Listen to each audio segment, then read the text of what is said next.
Election time means promises, and with Delhi election dates out, political parties are trying to woo voters with the promise of regularizing unauthorized colonies in and around Delhi. This promise has been made before and broken many times. Oineetom Ojha reports on the probability of the new government in power actually honouring this big promise.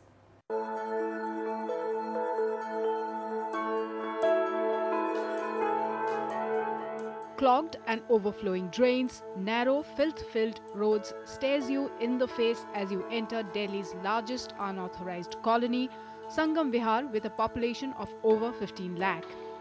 A large number of blocks in this colony have time and again figured in the list of 895 colonies to be legalized by the parties in power. But little seemed to have changed on the ground over the years. Madam अभी तक कुछ भी नहीं हुआ. हर बार वादे होते हैं, उसके बाद जीतने के बाद सब चले जाते हैं, कोई कुछ नहीं रहता, हम वहीं के वहीं रह जाते हैं. The story is no different in other unauthorized colonies of Delhi like Okhla Vihar in Jamia Nagar, which, like most other names in the list of 895, was to be legalized during the 2008 assembly elections. पानी 15 दिन तक नहीं आता है और आपने देखा पानी बरस जाए तो घर में पानी घुस जाता है. इससे क्या फायदा है? 8-8 दिन गली नहीं सूखती है.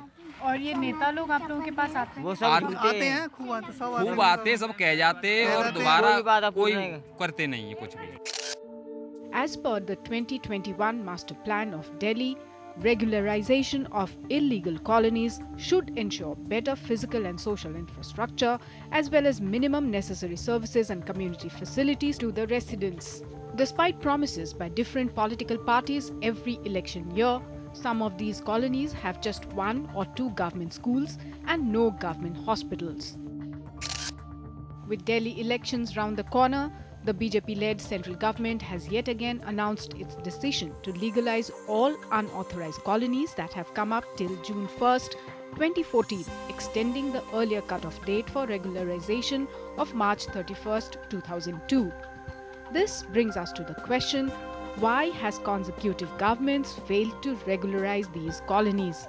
According to former IAS officer and director of NGO Common Cause, K.K. Jaiswal, whose PIL in 1993 forced the government to come up with a proper framework of guidelines for regularization, lack of administrative and political will plagues the regularization process.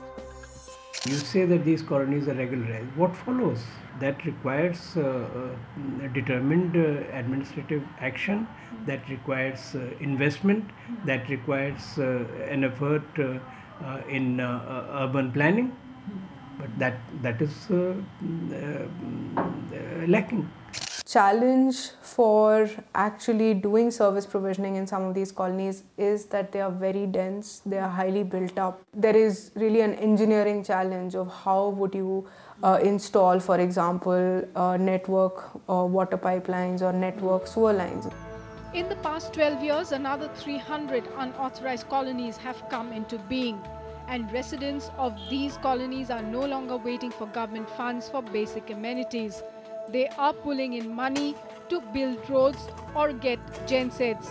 Maybe it's time for the political parties to take note of the changing times. In New Delhi, Oineetom Ojha, NDTV.